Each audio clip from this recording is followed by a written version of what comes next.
I got out of the shower this morning and accidentally looked in the mirror, which is a thing I try not to do. And it just has crushed me all day because naked, I look like Winnie the Pooh now. And as much as I love Winnie the Pooh, you want to find me a woman that wants to look like Pooh Bear naked? I don't think you can.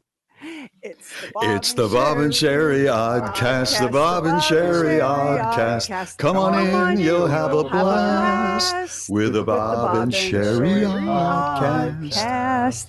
You don't look like Pooh. I've never seen you naked, but you don't look like Pooh, so stop that. What's your point here? I did look like Pooh, Bob. I did, and it's been depressing all day long. I was just missing the little red shirt. What it got me so that I got dressed in my usual professional work attire, which is yoga leggings and a t-shirt now, and I thought, I don't know what I'm supposed to look like anymore. Like, I don't know. I don't have a job that calls for business clothes. I don't have a job that calls even for like heels really all that much unless we're doing something special. I used to make a really significant effort because, I went to a radio station and I saw people and it was fun to leave the house. But now I don't really know what sort of grown up what your style is. I don't know what I'm supposed to dress like anymore. I really don't. And I took care of Mia dorm shopping. So we were at Target together for, I want to say about 13 hours. That seems about right. And so I looked at every single thing at that Target. And it's like the stores don't know what any of us are supposed to look like either. Like there's just this weird hodgepodge of sad looking, well, we didn't even bother because nobody's buying anything. Kind of was it really that way? Was it really that way? Really because I haven't looked much in the last year. Wow. No, seriously, it really was. It was like, wow, we're all in a slump. Clothing is such an interesting thing because there are some styles that are timeless and transcend. Blue jeans, white t-shirt, timeless. Dark suit, white shirt, red tie, timeless. Little black dress, timeless. But then there's some stuff that comes across the radar. And even while you're wearing it and it's super fun and trendy, you're thinking to yourself, oh, please God, no one take my picture while I'm in this because I know I'm going to regret this one. I can't believe you're saying all of this. Why don't we pause for a moment? And I found on a website called Best Life, I had so much fun looking at these pictures because I could see in some of them my mother's friends, my mother and my grandmother in the worst fashion items the year that you were born. So the worst trends. The worst. We'll go back and see how many you can remember, and we can talk about them, and I'll describe some of them, okay? We'll be right back with more of the Oddcast. This is Bob and Sheri's Oddcast. It's the Bob and Sheri Store's Sizzling Summer Sidewalk Sale. Everything in stock is on sale, 10% off. 10% off! Including Sheri Lynch's cookbook, Cooking with Cats. And swag you can use, like Bob and Sheri 24-ounce latte mugs, travel mugs, H2Go water bottles, and our very hot line of mother of all mothers merch, including tote bags, candles, wear-around tee and sleeve shirts. 10% off! It's the Sizzling Summer Sidewalk Sale. Everything is 10% off. Just hit shop at bobandsheri.com and use the discount code PODCAST at checkout. So Sheri was just saying that she doesn't know what her style is right now. After a year and a half with coronavirus, we're out of studios built into our homes. We don't have the amount of people that we normally would see business-wise. What's her style? And I mentioned that I found this really fun website, Best Life, and it's in the style section of it. And I'm not a big guy with following fashion trends by any stretch of the imagination. But these were such fun pictures to see. I'm going to take you way back to start to 1954. All right. So this is the time for most people of their grandparents or maybe even a great-grandparent. And there's a picture of a woman. It's black and white. She's got a makeup compact. She's looking at herself, smiling. And she's got on what is called a pail hat, P-A-I-L hat. And it's kind of like a bucket hat today, but it was a bit more boxy. And it was frequently adorned with flowers, bows, or other ornaments. And it just looks strange. In 1955, Whoever wrote this said the worst fashion statement was the shorty pajamas. Oh, I bet you disagree. I disagree completely. One example is the shorty nightgown. I've never known anyone who had one, but I've seen movies and I've seen pictures of the 1950s, and that is a very sexy thing. And I don't think I'm alone. We're up to 1956. Can you picture Lucille Ball? Yeah. And her hair? The style was the poodle, and that was actually her hairstyle. And it was on her hit TV show, I Love Lucy, which was the #1 show, and women could not get enough of it. Wait. That had a name? Her hair had a name? Yep. Poodle? The poodle. That's right. Let's jump up right now. I'm going to go a couple of years up. In 1959, there was something called the apron skirt. And it was a fluffy, vibrantly colored over the dress skirt to be worn by housewives. So Why all right, can't picture I this? Picture a woman in the 1950s wearing a skirt all day, like you would see on one of those 50s black and white TV shows. Like Donna Reed or Leave It like to Beaver Donna or Reed. something? But when she's in the kitchen, because she's doing the cooking, she'd put this skirt over her skirt so it wouldn't get dirty. Oh my God. No, I've never, ever seen that. And I had grandmas and great grandmas that wore house dresses and smocks and muumuus and all that stuff. I've never seen an apron skirt. You know what I'm going to do I'm going to bifurcate here for a second. I was watching the history of situation comedies the other day. That is such a good show, isn't it? The history of the Have you seen it? Yeah. So good. And so they were talking about which program was this? It was an early African American situation comedy, and whoever was commenting on it said, we'd watch these situation comedies in the early '60s and the late '50s, and the white women had on dresses like they were going to a cocktail party in the middle of the week, in the middle of the day. And I never looked at it that way. But that's what television was presenting. Now, it's unlikely that every woman in America, even back then, was dressing like that. But television felt that it needed to present American women, white women, in a certain way, wearing a dress that looks like a cocktail dress on a Wednesday morning at 10 o'clock. Was that ever a thing that real women actually did? Because none of the women in my family or neighborhoods ever did. So I'm wondering, was it possible that somewhere that was real? I think it probably was. Maybe not as fancy as the dresses that June Cleaver would wear, but I think there were women who wore, I think probably my grandmother would have worn a dress like that all day long. I don't know this one. This is called a culotte. What is a culotte? Like shorts. They're like shorts that are kind of like a dress. It looks like a skirt, but oops. Yeah. It's got shorts. It's got legs. Yeah. It was marketed as a play suit for adult women. Textured in 1961, textured turbans for women. So picture a turban, but it's got like material that is fluffed up. Picture Grace Kelly. Like chenille? All I can picture is Joan Crawford and Mommy Dearest. Yeah. She wore one of those turbans. 1962, matching headscarves. I'm looking at a drawing of a woman in what looks like a really pretty A-line dress. By the way, her waist has to be about 16 inches. And she has a headdress on that matches the dress. That feels like something off of scarf. The character on the Mary Tyler Moore show that Valerie Harper played. You know who I'm talking about. Rhoda. Yeah, Rhoda. That's what that feels like to me. Yeah, that's right. This one is interesting, and you can see it today. 1963, it's a picture of Elizabeth Taylor as Cleopatra. Ancient Egyptian-inspired fashion. Bold, liquid eyeliner. Gold jewelry. That's still around. Geometric haircuts. That's still around today, wouldn't you? Wouldn't you say? Absolutely, because it's classic. That's why. So you were on with me. This was about 6 months ago, and you started laughing. You said, "Well, I saw your boy Sean Connery as James Bond in a male romper." I couldn't get enough. He was Sean Connery, a young Sean Connery. So I don't know which James Bond movie it was, but Goldfinger. he was wearing a pale baby blue terry cloth, like play suit onesie thing, and I'm looking at it right now.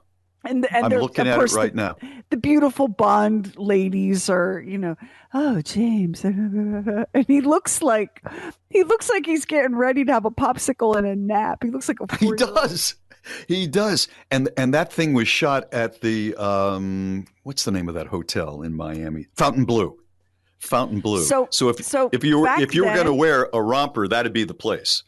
Back then, did real men wear those kind of rompers, or was that just in that movie?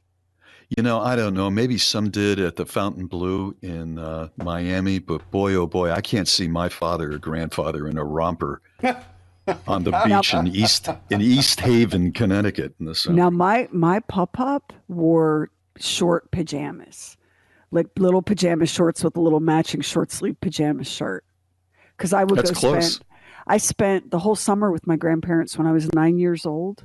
My family flew me back east, and I spent the entire summer.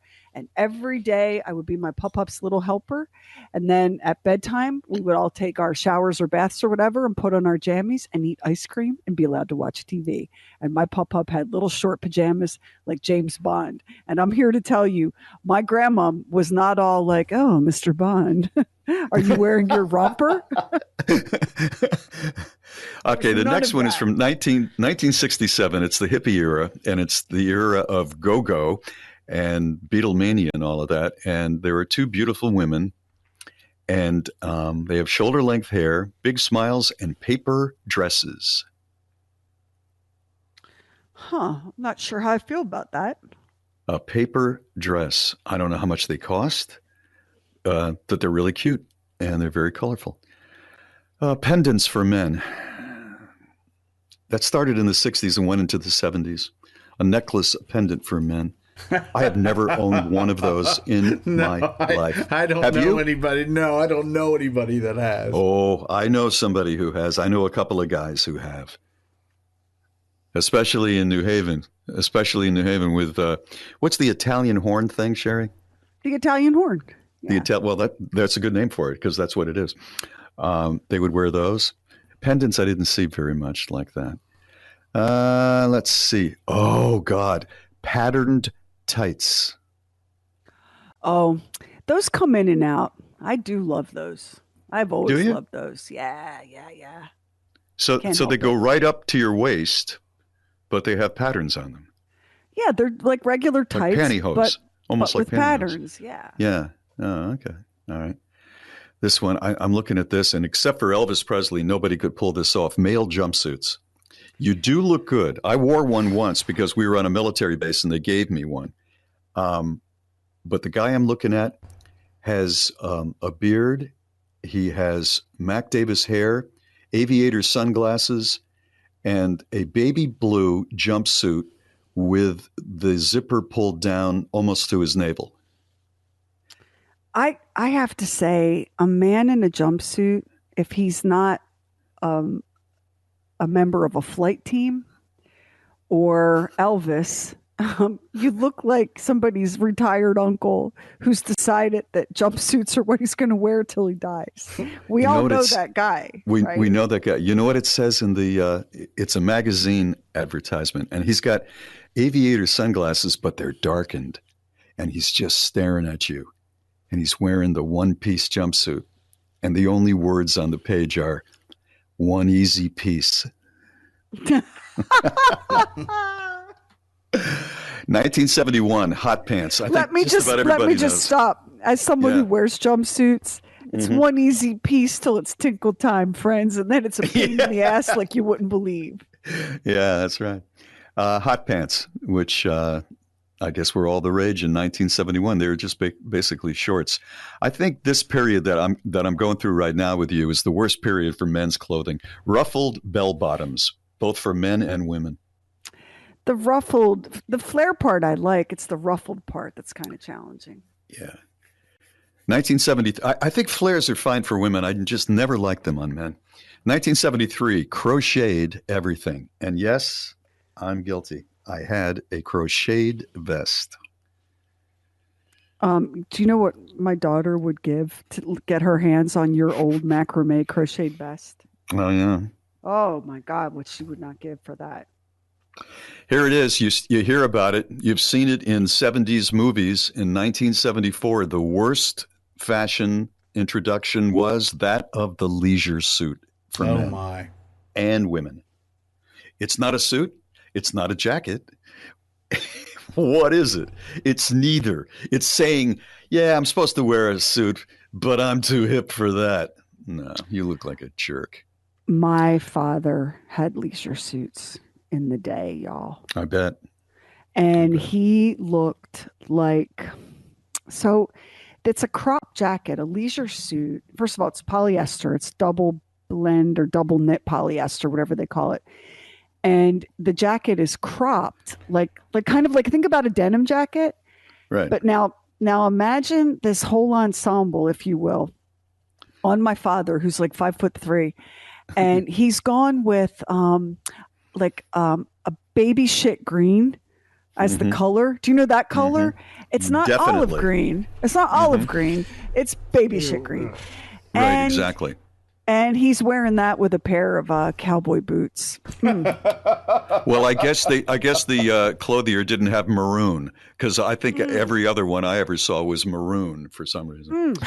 In 1977, there was a time where bowl haircuts were popular, mostly on children, but sometimes on men. Cute on kids. They're adorable You see it on on kids. kids. They've Yeah. never gone out of style for kids. 1978, the ruffled tuxedo.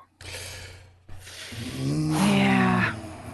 Huge, floppy bow ties, colorful patterned jackets, and shirts with ruffles and lace. Bell-bottom pants.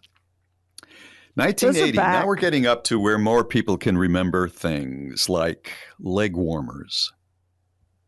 Well, you like those on a woman, don't you, Bob? I do.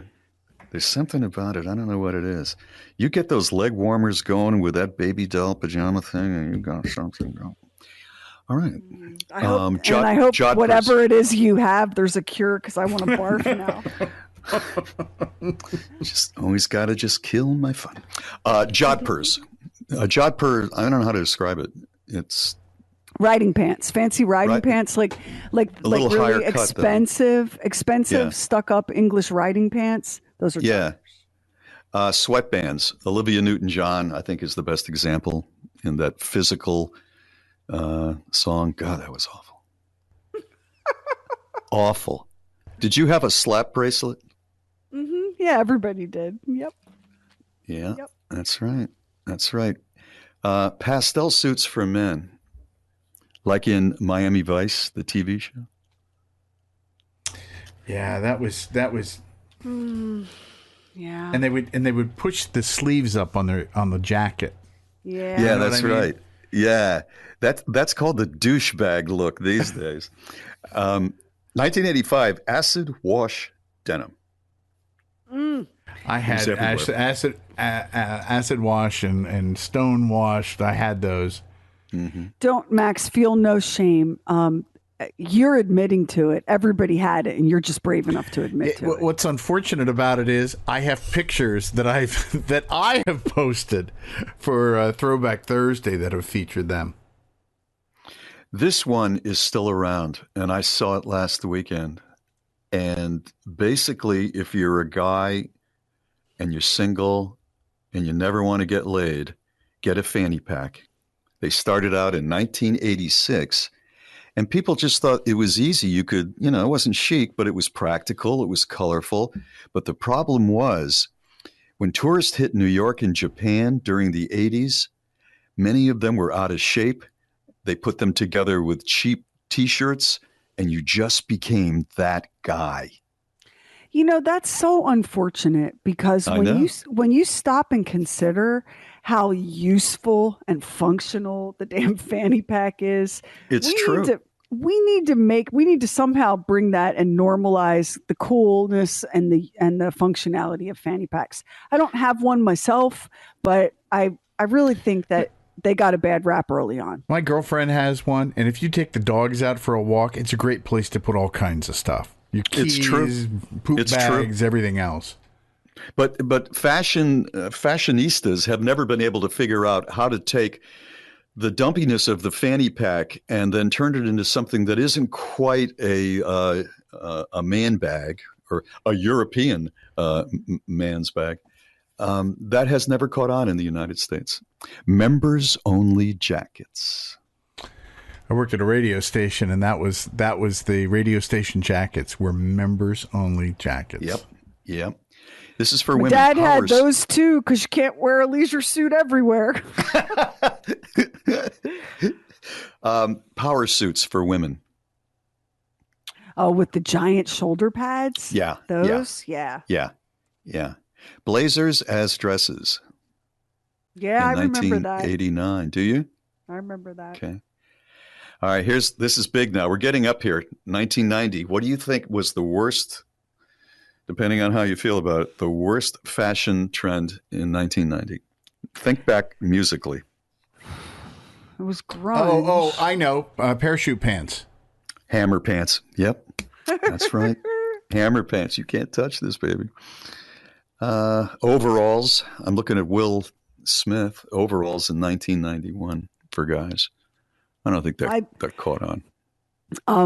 Overalls are a fashion classic. They never go out of style. Not every guy can wear them. Most Very women can wear them and few. make them look really, really cute. But it's a rare and special guy, I think, that can pull off overalls. Yeah, like junior samples. 1992, light up sneakers. My kids had those. I still see kids with those. Yeah, those never went. That's true. I'm sitting here thinking those never went out of style. I saw them in the airport. Yeah. In 1994, grunge, flannel shirts, Doc Martens, roughed up cardigans. Loved it. I knew you loved that. Popularized by Nirvana, especially Kurt Cobain. Baggy jeans in 1995. Kind of like those too. They weren't the most flattering thing necessarily, but and I love skinny jeans as well and leggings and all of that. But every once in a while, you know, your lady parts are like, hey, how about a break and a breeze? Give me a rest here from all of this. I know you didn't. I know y'all didn't know they could talk, and I didn't mean to pop your illusions there. Yeah, well, thanks for ruining the baby doll thing for me. 1996, tinted tiny sunglasses. I'm looking at Ellen DeGeneres. I had some purple ones that I loved. Yeah. I don't know what this is. 1998 butterfly clips. What's that? It's stuff for the little clips for your hair. Oh, they don't have those anymore? Yeah, they do. Yeah. Oh, okay. Chokers, 1999. They go in and out of style. They seem to, don't they? Yeah. I've had them and I wear them, but they're really uncomfortable for me. I don't like that feeling at all. When I first saw them, I thought that is really sexy. But when I see a woman with one on right now, I think that's kind of sleazy. I don't know why. Really? That's judgy. So why, how did it go from sexy to sleazy? How about if she was wearing a choker with baby doll jammies and leg warmers? Then what? Now you're talking. Now you're talking some fashion. It's the weekend. 2000 low-rise jeans. Loved them. But they're very problematic. Why? Muffin, because you have to be, you have to get a muffin top, and they can be, you're constantly tugging on them. They can be uncomfortable. Right. That's all of them. They took it right up till the year 2000. You know what really is bullshit? I'll be on one of these sites, and you know how they have the ads on the right-hand side, or sometimes the left-hand side, but a lot of times the right-hand side. Mm-hmm. I keep getting, and I don't know why they keep popping up, these ads for women's T-shirts. And some of them look really interesting. Like there's one that pops up, and it's a shirt of a map of the world, and it's very colorful and it's very cool. But there's one that pops up, and the model wearing it looks like she's got a 19-year-old's body, and a good 19. I mean, she's a model. You don't see her face because they just want you to look at the shirt. And she's got this incredible body, and the T-shirt says, "Grandma knows everything." Now, Sheri didn't look like that, and you could do the male version of it too. I don't look like that. But is she? But they put that, they put a 19-year-old's body on grandma. I know there are thin grandmas. I mean, please don't write to me. I understand that, all different sizes. It's just strange. Is it possible that she means that her grandma knows everything, not that she herself is grandma? No, I don't think so. Do you know? Would your girls walk around with anything that says grandma on it? Yes, they would, but only ironically. Maybe. It would have to be the most ironic possible version of it, and then they would, yeah. But my kids are a little off kilter. Speaking of T-shirts, Mary and I are at this restaurant, and what was it? Saturday afternoon, and the place it's a casual restaurant, but it's nice. They serve gumbo. It's kind of a southern sort of thing. And there's a guy sitting at the bar talking with a woman, and we get seated. And I look over, and he's got a T-shirt on. Guy's about 60, and it's a T-shirt for a bait store because it's right on the water, and it says "Master," and then the word "baiter." Master Baiter. Couldn't do it, even for a laugh. No, but that's. I mean, come on. There are kids in the bar eating gumbo, and you're sitting there with your old gray-haired ass with a T-shirt that says "Masturbator."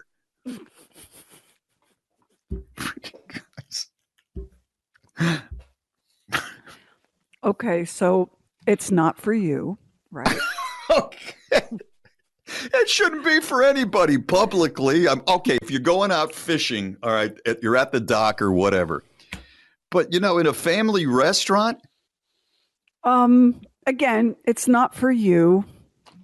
And it's a lot to explain to the kids when they go, what do they call you, Papa? Papa, what does that man's shirt mean? He works for a fish store, and he sells bait to catch fish, and he is very good at trimming the bait. I've been thinking a lot about deep time and about how ephemeral we all are, and about how we get ourselves wrapped around the axle on such stupid shit. Mm-hmm. We burn our lives to the ground over such stupid, meaningless shit. It's meaningless in this moment. It's going to be meaningless 5 years from now. It's completely meaningless in the span of eternity. And yet we are willing to destroy everything we've worked for, to stand on the principle of some stupid, petty piece of shit. Mm-hmm.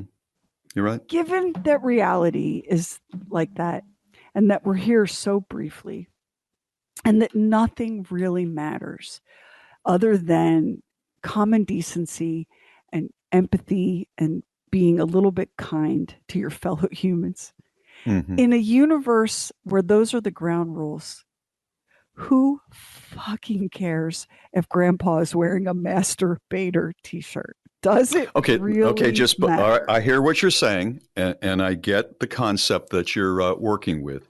Do you want to make a Bob and Sheri personal appearance at, what was the name of the place near Hudson, the barbecue place?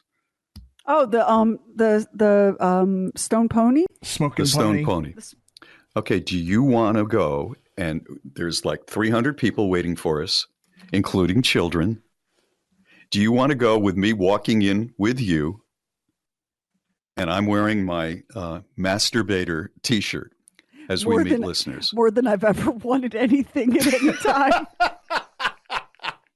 I want that so bad I can taste it. Are you kidding? I want that. I want that. I want to anticipate it, and then I want to experience it, and then I want to talk about it afterward. I want to text Max. I want to post it on my Instagram. I want to fucking see it when I close my eyes at night to sleep. Yes, Bob. That's exactly what I want. That's exactly what I want. We're going to wrap it up, I think, right now as we look back on fashion's mistakes. And let me just say, everyone, given how meaningless it all is and how ephemeral we're here, if you're going to be a baiter, be a masturbator. That's it for today's podcast. New episodes, and God only knows why, but new episodes every Monday and Friday. Hit up our website at BOBANDSHERI.com. Thank you for listening. We want you all to stay safe and healthy, and we really, really appreciate your listening to the Oddcast. We'll see you next time. Hey, thank you so much for listening to the Bob and Sheri podcast and the Bob and Sheri Oddcast. We would love if you would subscribe, rate and review, and share it with a friend on Facebook, Twitter, Instagram, wherever you go. And thank you again for listening. Fox Hunter is a new true crime podcast series from Imperative Entertainment. I'm your host, Sean Kipe. Join me as I investigate what really happened to 18-year-old Rhonda Sue Coleman on the night she was brutally murdered. Together, we'll pour through 30 years of lies, deception, and corruption to finally get to the truth. And what I've uncovered will leave you on the edge of your seat. Subscribe now to Fox Hunter. Listen wherever you get your podcasts.